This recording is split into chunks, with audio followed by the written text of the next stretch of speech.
Bismillahirrahmanirrahim. Assalamualaikum warahmatullahi wabarakatuh. Nama saya Nura Batul Adawiyah binti Abdul Hamid. Saya mewakili kumpulan 4 ingin membentangkan tentang tajuk yang diberikan kepada kami, iaitu tentang mengenai falasi.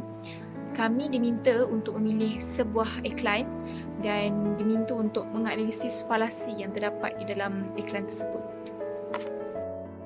Falasi boleh didefinisikan sebagai hujah palsu yang digunakan untuk mengendurkan atau mempengaruhi orang yang mempercayainya sebagai benar atau sah. Dalam projek ini, kami akan menganalisis falasi-falasi yang terdapat dalam sebuah iklan yang berkontribusi. Hujah merupakan kemahiran berfikir dan kemahiran intelektual yang penting dalam pendidikan sains sosial. Kecekapan berhujah boleh dinilai dengan melihat bagaimana fakta, bukti dan maklumat yang relevan digunakan dalam membuat sesuatu hujah. Penghujahan boleh dibahagikan kepada dua jenis, iaitu penghujahan deduktif dan penghujahan induktif. Falasi ialah kesilapan atau kepalsuan pada cara kita berfikir atau berhujah. Terdapat dua jenis falasi yang umum, iaitu falasi formal dan falasi tidak formal.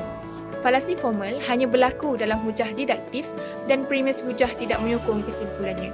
Falasi tidak formal menjelaskan hujah yang mempunyai kelemahan, tetapi kelemahan ini tidak mempunyai kaitan secara langsung dengan kaedah hujah. Terdapat dua jenis hujah, iaitu hujah induktif dan hujah deduktif. Hujah induktif merupakan hujah yang mempunyai konklusi yang kukuh berdasarkan premis yang benar. Manakala hujah deduktif pula adalah hujah yang mempunyai konklusi yang kukuh berdasarkan premis yang benar. Hujahan induktif terbahagi kepada tiga, iaitu hujahan asertif, hujahan berilustrasi dan juga hujahan faktual. Hujahan asertif merujuk kepada hujahan induktif di mana penghujah mengemukakan alasan umum untuk menyokong kedudukan mereka, terpulang kepada pembaca untuk menolak atau menerima penghujah tersebut. Manakala hujahan berilustrasi disokong oleh pencontohan. Contoh-contoh yang tepat boleh menjadi bukti kebenaran. Manakala hujahan faktual pula merujuk kepada penggunaan fakta-fakta yang kukuh dalam penghujahan. Fakta yang tidak dapat ditolak merupakan bukti yang baik. Terdapat 5 falasi induktif, iaitu isu salah atau red herring, kesalahan punca, post hoc ergo propter hoc, persoalan kompleks dan rayuan terhadap kejahilan atau argumentum ad ignorantium. Golongan red herring adalah golongan yang seringkali mengemukakan pandangan yang tidak relevan dengan isu yang diperkatakan. Bentuk hujahan ini sebenarnya bertujuan untuk memenyosongkan pernyataan hasal hujahan yang secara langsung memberikan implikasi terhadap isu yang diperkatakan. Okey, untuk kesalahan punca pula, falasi jenis ini menggunakan kesalahan alasan, sebab atau punca bagi menjagakan sesuatu peristiwa akan menyebabkan sesuatu peristiwa. Seterusnya adalah post hoc ergo propter hoc, iaitu falasi jenis ini mengenirukan perhubungan temporal dan kausal. Hujahannya ialah peristiwa B mengikuti peristiwa A. Okay. Seterusnya adalah rayuan terhadap kejahilan atau argumentum ad ignorantium, merupakan suatu kesalahan bertalian. Satu falasi berlaku apabila kekurangan pengetahuan dijadikan bukti terhadap sesuatu pengesahan positif. Okay. Yang terakhir adalah persoalan kompleks.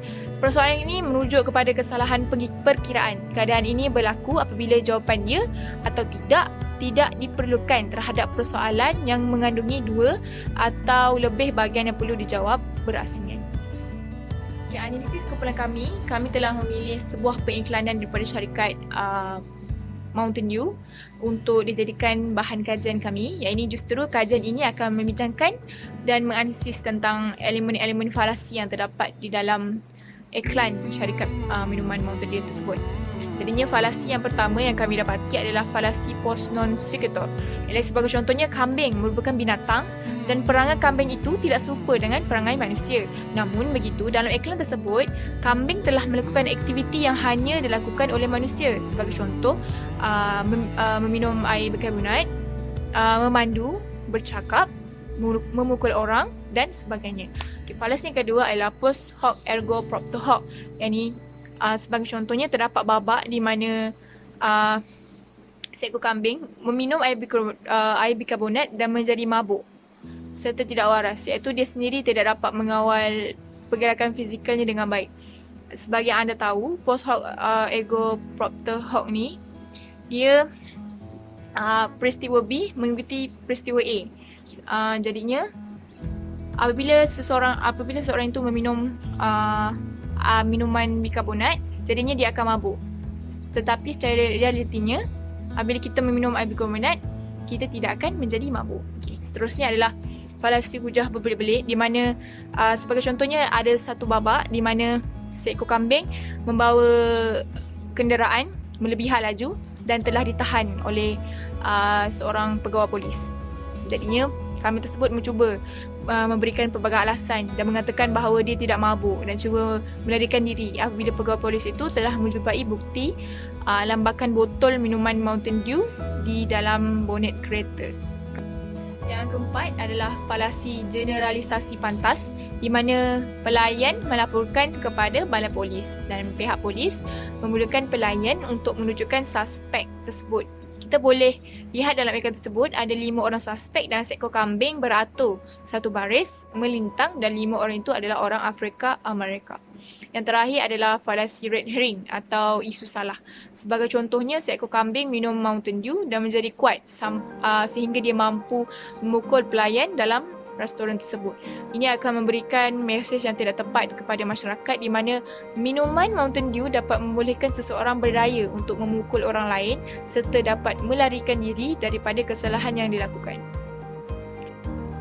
Kesan-kesan falasi dalam iklan tersebut adalah yang pertama, menyebabkan nilai murni masyarakat mungkin terhakis. Yang kedua, menimbulkan isu diskriminasi antara kaum, di mana terdapat satu babak di mana pelayan tersebut melaporkan kepada balai polis dan terdapat suspek yang terdapat di dalam balai polis itu hanyalah orang Afrika Amerika.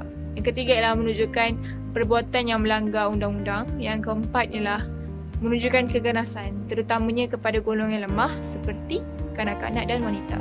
Jadinya, cara-cara untuk mengatasi masalah tersebut adalah yang pertama, memperkenalkan kod iklan baru. Yang kedua, iklan komersial perlu mendapat persetujuan daripada pihak berkuasa. Yang ketiga, pertubuhan Majlis Pengiklanan Negara. Yang terakhir adalah pengubalan undang-undang pengiklanan dengan lebih tepat. Jadi kesimpulan ialah logik dapat membentuk pemikiran yang kritis dan memberikan hujahan yang rasional dalam benar. Tanpa ilmu logik, hujahan palsu mengelirukan atau mempengaruhi orang yang mempercayainya sebagai benar atau sah. Dalam konteks ini, wujudnya falasi. Ilmu logik dan ilmu falsafah saling melengkapi dalam memastikan cara berfikir dan pengujahan yang bijak untuk mengelakkan falasi. Logik juga berperanan dalam membuktikan sama ada sesuatu idea itu benar dengan justifikasi yang sesuai. Hal ini demikian kerana kita tidak boleh menyuruh orang lain untuk mempercayai sesuatu idea itu hanya dengan memberitahu sumber atau dari mana datangnya idea itu sahaja. Jadinya itu sahaja daripada kumpulan 4. Sekian, terima kasih.